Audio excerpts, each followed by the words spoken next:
Good morning students. Today we will discuss the remaining portion of the Bloom's taxonomy, that is psychomotor domain. जो psychomotor domain है आज हम इसको अच्छे से डिस्कस करेंगे। ये आपको मैंने बताया था कि जो psychomotor domain है वो हैरो एंड सिम्पसन के द्वारा दी गई थी और जो ये psychomotor domain है इसका किसी काम को करने से मीन्स कुछ करके दिखाने से संबंध है, डूइंग समथिंग। और जो साइकोमोटर डोमेन है ये जो है ये हैंड से रिलेटेड है। जैसे कि मैंने उस दिन आपको महात्मा गांधी जी के 3H के बारे में बताया था। 3H means head, heart and hand, last one is hand. तो जो कॉग्निटिव डोमेन थी वो हेड से रिलेटेड होती है, मींस नोइंग समथिंग। और सेकंड जो डोमेन थी हमारे पास दैट इज अफेक्टिव डोमेन, वो हार्ट से रिलेटेड होती है, that means feeling something. And third जो है दैट इज साइकोमोटर डोमेन, ये कुछ करके दिखाने से संबंधित है, मींस डूइंग समथिंग, तो ये हैंड से रिलेटेड है। आज हम इसको साइकोमोटर डोमेन को डिटेल में पढ़ेंगे और इसके अंदर भी जो हैरो एंड सिम्पसन ने इसको 6 कैटेगरीज में डिवाइड किया है, जिसको कि हम वन बाय वन डिस्कस करेंगे। लाइक सबसे पहले फर्स्ट इसके अंदर है रिफ्लेक्स मूवमेंट्स जो हमारे रिफ्लेक्स एक्शन से रिलेटेड होती है। रिफ्लेक्स एक्शंस होते हैं जो जन्मजात हमारे पास जो प्रवृत्तियां होती हैं, ये हम बाहर से नहीं सीखते, ये हमारे अंदर जन्मजात होती हैं। जैसे कि सकिंग मीन्स चूसना। सेकंड है closing of the eyelid, means अगर आंखों को झपकाना, closing of the eyelid. And stretching of the arms, और अपनी बाजुओं को स्ट्रेच करना, खोलना, ये जो सब है ये क्या है, रिफ्लेक्स मूवमेंट्स है। इसके अंदर हैरो एंड सिम्पसन ने ये कहा कि जो सबसे पहले बच्चे के अंदर आता है वो आता है रिफ्लेक्स मूवमेंट्स। वो अपने रिफ्लेक्स एक्शन से मतलब अपने रिफ्लेक्स एक्शंस करके दिखाता है। और उसके अंदर हम ये लिख सकते हैं कि बच्चा जो है वो चूसता है किसी चीज़ को, अपनी आंखों को बार बार झपकाता है और वो अपनी बाजुओं को स्ट्रेच करता है, खोलता है। ये सब प्रवृत्तियां जो है वो किसके अंदर आती हैं, रिफ्लेक्स मूवमेंट्स के अंदर आती हैं। दूसरा है बेसिक फंडामेंटल मूवमेंट्स। अब देखिए कि जो बच्चा है पहले अपने रिफ्लेक्स एक्शन से कुछ ना कुछ डेली लाइफ के जो वो है एक्टिविटीज़ करता है, उसके बाद उसकी जो रिफ्लेक्स एक्शंस हैं वो बेसिक फंडामेंटल में चेंज हो जाती हैं, क्योंकि वो अपने एनवायरनमेंट से, आसपास एनवायरनमेंट से काफ़ी कुछ सीखता है। तो इसके अंदर बेसिक फंडामेंटल मूवमेंट्स के अंदर बच्चे का चलना फिरना, उसका जंपिंग करना, उसका खेलना कूदना, ये सब किसके अंदर आ सकता है, बेसिक फंडामेंटल मूवमेंट्स के अंदर आ सकता है। इसके अंदर बच्चा कूदना सीखता है, पकड़ना सीखता है किसी चीज़ को, चलना सीखता है, फिर इधर उधर जाना सीखता है और दिशा बदलना सीखता है। तो इसके अंदर हम जो बेसिक फंडामेंटल मूवमेंट्स है जो वो एनवायरनमेंट से सीखता है, जैसे कि चलना फिरना, दौड़ना, पकड़ना इत्यादि। उसके बाद है third perceptual abilities. Perceptual abilities जो परसेप्शन से रिलेटेड होती है, परसेप्शन जो ऑलरेडी हमारी सेंसेशन से जुड़ी होती है। अगर इसमें क्या होता है कि जब बच्चा अपनी जो भी एक्टिविटीज़ है उसको अपनी सेंसेशन से जोड़ना शुरू कर देता है तो उसे हम क्या कहते हैं, परसेप्चुअल एबिलिटीज़ कहते हैं। इसके अंदर जैसे कि इस तरह की एबिलिटीज़ आ सकती हैं बच्चे के अंदर। दृश्य मीन्स कुछ देखना, कुछ सुनना, श्रवण मीन्स बच्चा अच्छे से आसपास की आवाज़ें सुनना शुरू करता है, देखना शुरू करता है, उनको सेंस करना शुरू करता है। तो वो अपने जो डेली लाइफ की एक्टिविटीज़ है उनको अपनी सेंसेस से जोड़कर परसेप्शन पे आ जाता है, मीन्स उसको हर एक चीज़ का एहसास होना शुरू हो जाता है कि मैं अब ये काम कर सकता हूँ। नेक्स्ट है फोर्थ फिजिकल एबिलिटीज़। जैसे कि इसके नाम से पता चल रहा है फिजिकल मीन्स शारीरिक क्रियाएं।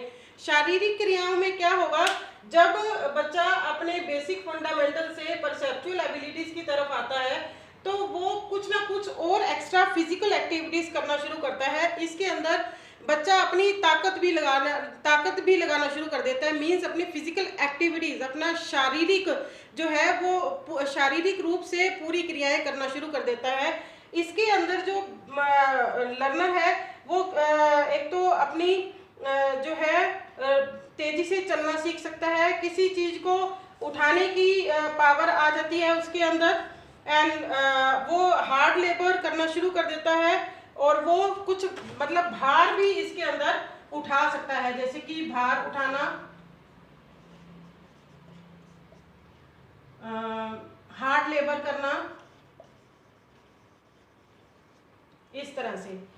उसके बाद है नेक्स्ट फिफ्थ स्टेज में क्या होगा, skilled movements. Skilled movements means skill, जब वो कौशल सीखता है, जब वो अपने फिजिकल एबिलिटीज के बाद जब वो अपने स्किल मूवमेंट्स की तरफ आता है, तो स्किल का मीनिंग क्या होता है, स्किल मीन्स एक परफेक्शन, एक चीज के अंदर परफेक्शन सीखना। जैसे कि मान लो बच्चे ने फिजिकल एक्टिविटीज सीखी, उसने भागना शुरू किया, उसने दौड़ना शुरू किया, उसने भार उठाना शुरू किया, उसने मतलब और अनदर एक्टिविटीज करनी शुरू करी, तो उसके अंदर जैसे कि अब अगला नेक्स्ट स्टेप पे जाने की उसके अंदर पावर है।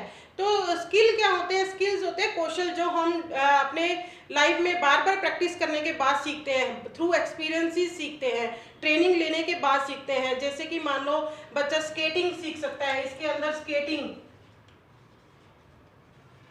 और टेलरिंग, कुछ भी टेलरिंग करना, और इसके अंदर टाइपिंग करना, ये भी ट्रेनिंग के थ्रू सीख सकता है। स्विमिंग करना,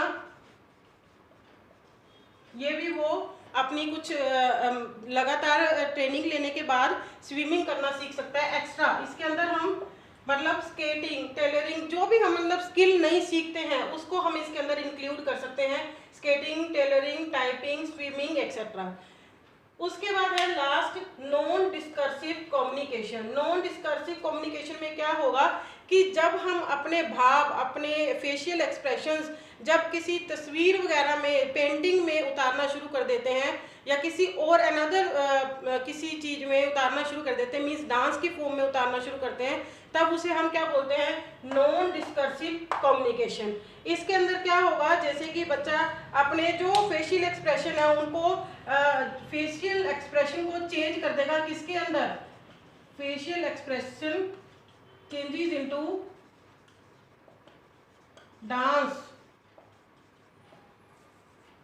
पेंटिंग्स, ड्राइंग्स एक्सेट्रा। तो इसके अंदर क्या है, ऑलमोस्ट आपने देखा होगा कि साइकोमोटर डोमेन के अंदर ऑलमोस्ट हमारी बॉडी की क्रियाओं का, हमारी बॉडीली एक्टिविटीज का यूज है, शारीरिक क्रियाओं का यूज है, इसीलिए इसका नाम है साइकोमोटर डोमेन।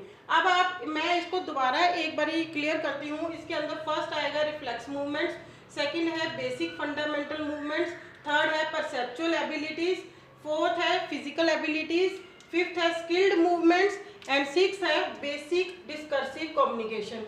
इनके अंदर जो रिफ्लेक्स मूवमेंट्स है, सबसे पहले वो रिफ्लेक्स एक्शंस का यूज करेगा, जैसे कि किसी चीज को चूसना, अपनी आंखें बार बार झपकाना, किसी चीज अपनी बाजू को स्ट्रेच करना, खोलना, किसी चीज को पकड़ना। फिर है बेसिक फंडामेंटल मूवमेंट्स, इसके अंदर बच्चा चलना फिरना, दौड़ना, उछलना, कूदना, जंपिंग, ये सब सीखता है। फिर वो परसेप्चुअल एबिलिटीज, जब वो अपनी डेली लाइफ की एक्टिविटीज को सेंसेशन के साथ जोड़ता है, सेंसेस के साथ जोड़ता है, तो उसे हम परसेप्शन कहते हैं। इसके अंदर बच्चा देखना सीखता है, आसपास सुनना सीखता है, जो भी हम बोलते हैं डेली वो सुनता है अच्छे से। उसके बाद फिजिकल एबिलिटीज, इसके अंदर वो मतलब हार्ड लेबर करना सीखेगा, वो किसी चीज को पुश कर सकता है, पुल कर सकता है, वो भार उठा सकता है, मतलब हार्ड लेबर करना सीख जाएगा। Fifth one is skill movements, इसके अंदर बच्चा कोई ना कोई कौशल सीखेगा। कौशल मीन्स उसके अंदर वो बार बार ट्रेनिंग लेने के बाद स्केटिंग सीख सकता है, टेलरिंग का कोर्स कर सकता है, टाइपिंग सीख सकता है, स्विमिंग कर सकता है। ये सब बार बार उसको ट्रेनिंग लेने के बाद, बार बार उनको करके देखने के बाद वो उसके अंदर एक कौशल की तरह अर्जित हो जाएगी। उसके बाद है लास्ट नॉन डिस्कर्सिव कम्युनिकेशन, जब वो अपने किसी भी फेशियल एक्सप्रेशन को जब वो तस्वीरों में उतारना शुरू कर देता है, डांस की फॉर्म में उतारना शुरू कर देता है, तब उसे हम क्या बोलते हैं, non discursive communication. I hope आप लोगों को ये समझ आ गया होगा। Thank you.